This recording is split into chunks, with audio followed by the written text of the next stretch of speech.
Welcome to Down in the Village.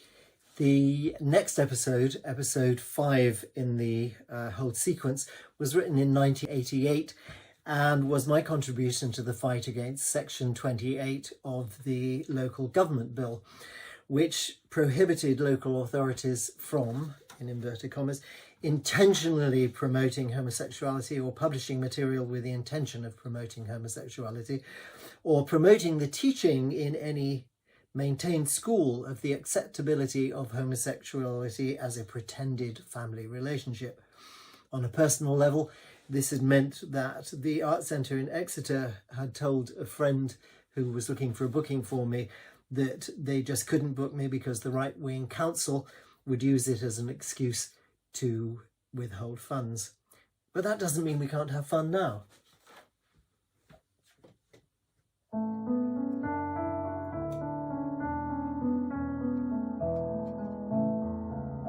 And now, Down in the Village, an everyday story of rural life.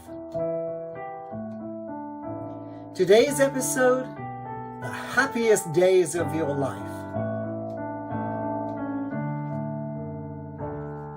Well, it's all well and good me saying how embarrassed I felt about it, but there's no reason why I should have known. I mean, somebody somewhere at some point should have shown me one and said, this is what it is. I mean, I'd never seen one before. It was during the technical rehearsal for SHEBA, the show what we're doing for the grand opening of the new Arts and Leisure facility. It's that funny looking new enormous building the other side of the Snorri, just around from Mr. Chow's new DIY mega market. Not the takeaway or the video shop, the new DIY shop. Of course, he's very pleased with it being that close, but I can't say many people in the village are that keen. It is actually finished now because all them pipes and that are supposed to be all over the outside to show how modern it is. It's not so bad inside. Well, not as bad as it is outside. And at least there's lots of other rooms downstairs apart from the stage and sports areas, because that's where all the rooms for the new groups to be meeting are and that. So the fact of it having a lot of rooms is why they'd call it a facility. Anyway, for the grand opening, we're doing SHEBA. You know, it's a biblical rock opera by that Sir Andrew Webber. Well, he's Lord Darth Webber now. Everybody always says, oh, that's the one with Don't Cry when I tell them we're doing SHEBA. But in fact, there's lots of other numbers. There's the opening, King Saul.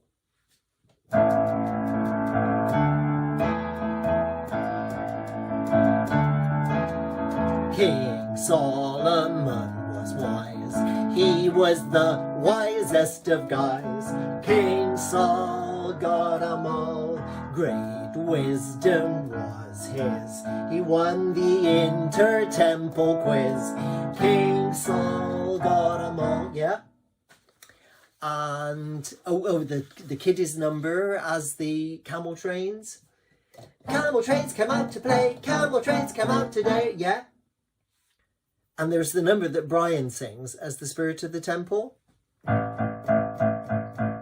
the spirit of the temple, the spirit of the temple. Solomon the wise, be careful, I'm the spirit of the temple, yeah? And of course, there's I Want a Sabbath Wedding.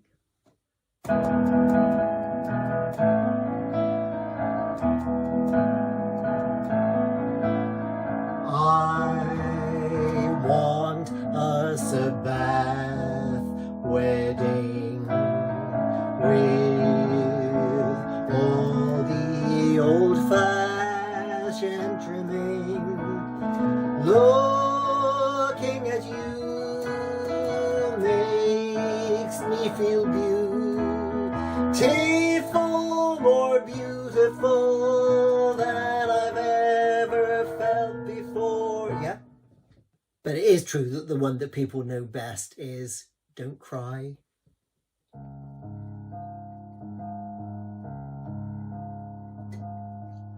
Don't cry, you know that I won't be alone at midnight.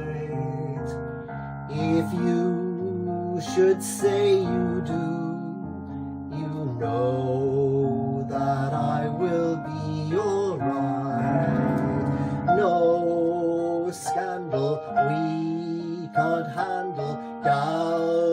a candle, call it wrong.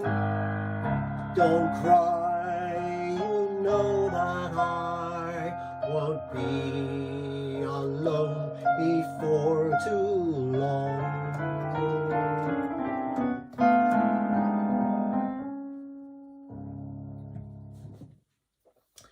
Brian says it's a bit odd that she sings it to him when she's just met him, but it doesn't really make sense, really. But then it's only a show, so why should it? The show's very popular with some people. It's a huge cast. Brian says, you know my friend Brian, who has the hairdressers in the high street, he has the salon highlights, used to be Vitaldo of Florence. Brian says he doesn't reckon there'll be many people left in the village to come and see the show by the time they're all on stage. Still, it's a nice big stage, so there shouldn't be any trouble with it giving way under the weight of the chorus, like it did on the last night of the Gilbert and Sullivan in the Talk Age. Mind you, just because it's modern, I don't know why there couldn't have been a curtain. And frankly, I think it's asking for trouble, the stage being at that funny angle like that, especially when the kid has come on as the trains on roller skates, the camel trains, that is. Still, we'll pour oil on that bridge over troubled waters when we get to it. King Solomon is being played by Brian's other friend, Charlie. Well, while the current business is going on, Brian and Charlie and I have decided it's safest for the three of us to stay monogamous together. SHEBA herself, the Queen of SHEBA that is being played by Mrs. Jones, the editor's wife. I think she's the star. The thing is, Miss Moss and Mr. Gregory, you know, we usually do the teas and that. Well, they can play to everybody. They didn't want her backstage round with them anymore, especially after she broke that whole tray of them glass Durex coffee cups. So they asked everybody to try and persuade her to take a part in the show. We must have all overdone it because she said that as we were all so keen, she'd play the lead. Yeah, especially when she heard that Michael Biggleswick from the Polytechnic, very arty. You know, once you heard he's going to produce the show. Well, he used to have a pop group when he was in his teens, the Drag Beat, so it seemed only appropriate. And Mrs. Jones has managed to persuade Mr. Jones that there's nothing going on between her and Michael Biggleswick anymore. Ernest Jones must be even more stupid than everybody thought. Trouble is, halfway through rehearsals, Mrs. Jones has found that singing the lead in SHEBA is a bit tiring on her voice. So at certain performances, the role of SHEBA will be portrayed by Pat Parfit. Pat's changed a lot recently. I mean, when we started the Gilbert Dan Sullivan, she couldn't stand Sally. You know, Sally Grovesfield, who played Cinderella in the pantomime when we had the unpleasantness. But now they're great friends. Not that Pat has become, you know, and her house is still as clean as a new pen, but she's doing lots of other things as well now. As Sally said, she's blossoming as a woman. As soon as the notice went up saying that there would be rooms available in the Arts and Leisure facility, she applied straight away to start a women's consciousness raising group in the village. Well, I said to her that Brian and I had got an Ouija board, if that'd be any help. Anyway, Saturday afternoon, we had the technical rehearsal. All the sports bits were all locked up in that. But they had the stage and some of the rooms open special for us. They got some amazing stuff at this Arts and Leisure facility. I mean, for a start, there's this bit on the front of the stage that goes up and down on a numismatic lift for the orchestra. And they've got this new lights thing that's all worked by computer. The only trouble is, at the moment, the only one who seems to be able to know how to work it properly is Nigel Parfit. You know, Pat's 8-year-old. He's a funny little kid. His sister Melodine's always fighting with him because he keeps putting the dresses off for Cindy doll on his Masters of the Universe. Anyway, Nigel's up there while Mrs. Jones is running through. Don't cry, you know that Yeah. Nigel's up there and he's telling old Arthur how to work it all. And then he laughs like a drone, the way he chuckles like that. And he says that if they did something or other, it will probably fuse all the lights. And old Arthur says, what this? Anyway, while they were fixing the fuse and trying to get the lights back, I thought I'd go and teach the kiddos their number. And I left Mrs. Randall to play the piano if they needed it. You know Mrs. Randall, the piano teacher? Oh, she's got a lovely touch. There's a whole group of kiddies from the school, the Rock of Ages CAV Junior, who are playing the trains on the roller skates, the camel trains, that is. And Miss Creech from the school has come in herself to maintain discipline, as she puts it. Well, she's got them all downstairs in one of the extra rooms, and they're all working on making their camel costumes.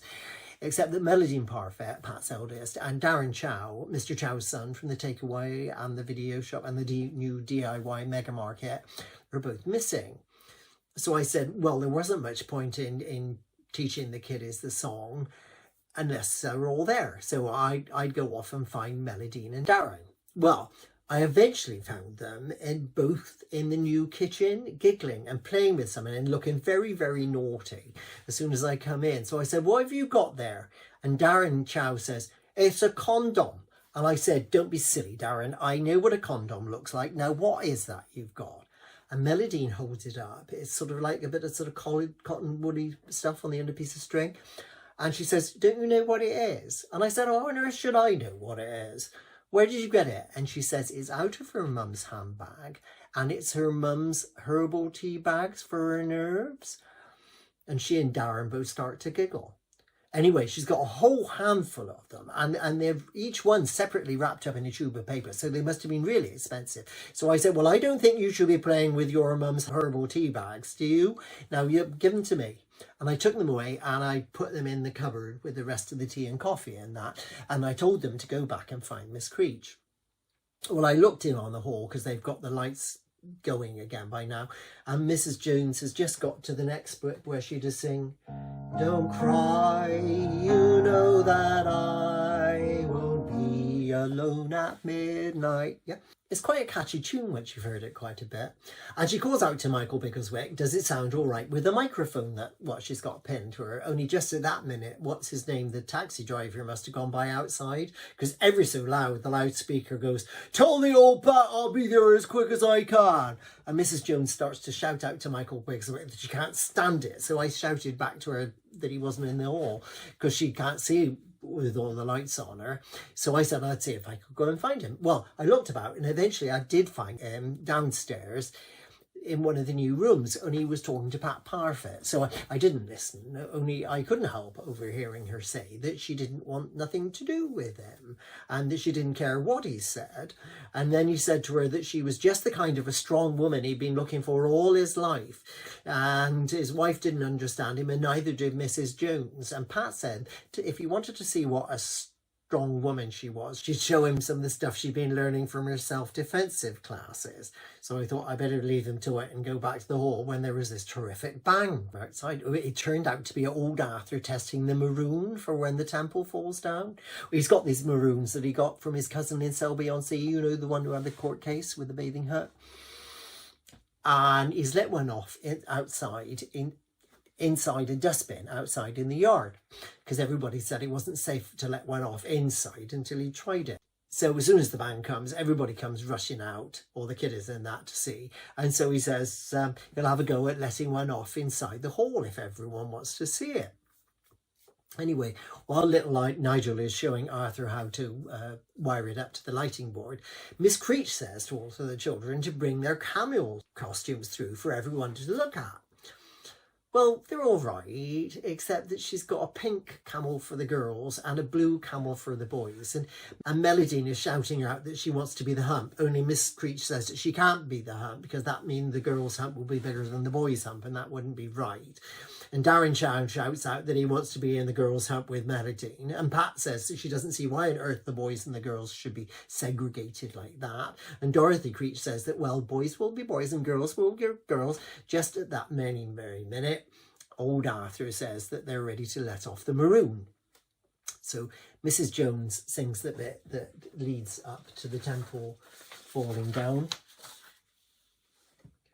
Don't cry, you know that I won't be alone at midnight. I'm gonna rock the temple, I'm gonna rock the temple, I'm gonna rock the temple, I'm gonna rock the temple. What was that noise? What was that noise? And then the maroon goes off.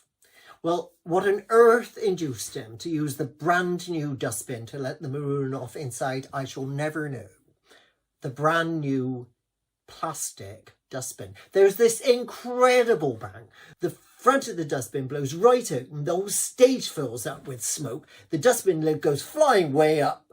Well, everybody's absolutely dumbfounded into silence until Mr. Lovell from the bank walks onto the stage and shouts up to old Arthur, what on earth is he playing about? Just as the dustbin lid comes flying back down again, hits Mr. Lovell on the head, and he goes rolling all the way down the stage onto the numismatic lift that goes whoop all the way down, and all the lights fuse yet again. Well, they eventually managed to get him out and with a torch and a bit of rope, and Mrs. Neat took him off to the health facility that used to be the health centre, it used to be the cottage hospital, and he should be all right for the grand opening. In the meantime, Dorothy Creech is screaming fit to bust, and so Pat let her down into one of the downstairs rooms with all the kiddies following behind and that. And Dorothy Creech is going, oh my nerves, oh my nerves. So Pat says, is there any brandy or that? And I said, well, I didn't think so, but what about some nice calming herbal tea? Fortunately, the electric was still on in the kitchen, so I put the kettle on and I got one of the tea bags I'd taken from Melodine earlier and put him in one of them glass Durex coffee cups. Well, it did strike me as a bit odd when it swelled up and filled the cup, but I thought maybe that's the way the herbs work. And I took it in to Dorothy Creech, who takes one look at it and starts using, well, quite unnecessary language for a school teacher. Well, of course, then I realised, but it's all well and good me saying how embarrassed I felt about it, but there's no way I should have known. Somebody somewhere at some time should have shown me one and said, this is what a trampon looks like. I mean, half the population of the country is using them, and yet everybody makes such a terrible secret of it. Fortunately, Pat saw the funny side of it and says to Dorothy Creech that she can't see any reason why a gay man should ever have seen one. And Dorothy Creech goes, you shouldn't say things that with all the kiddies around. And Pat says they all know about me and Brian anyway. And Dorothy Creech says, oh no, they don't, because they're all just young innocents. And Pat says, oh, don't be so bloody daft. And Dorothy Creech says that Pat will be sorry if her and Nigel grew up to be, you know, because of having had a positive eye full of Brian and Charlie and me. And Pat says she doesn't care what Nigel grows up to as long as he's happy. And I said, well, excuse me. And Dorothy Creech turns on me and says, it's typical of people who are, you know, to try and influence innocent kiddies. Well, that made me absolutely bloody mind. I don't mind admitting it. And I said to her, now, wait a minute. You listen here, Dorothy Creech. You may not believe this, but I was a kiddie once too, you know. And believe me, it was no picnic growing up knowing that I was, you know, with everybody going on about how awful it was. I knew it as a kiddie, but I didn't dare tell anybody, and it made me bloody miserable a lot of the time. Now, believe me, there was nobody trying to influence me to be this way, but I turned out this way even so, despite people trying to influence me to be the other. I just don't understand people like you. I mean, can you honestly stand there and tell me that you think I suddenly burst fully grown out of a bubble at the age of 21? Well, can you? Will Dorothy Creech say he burst out of a bubble? Will Pat Parfit burst out at Michael Biggleswick? And if he does, will Mrs. Jones burst out at her?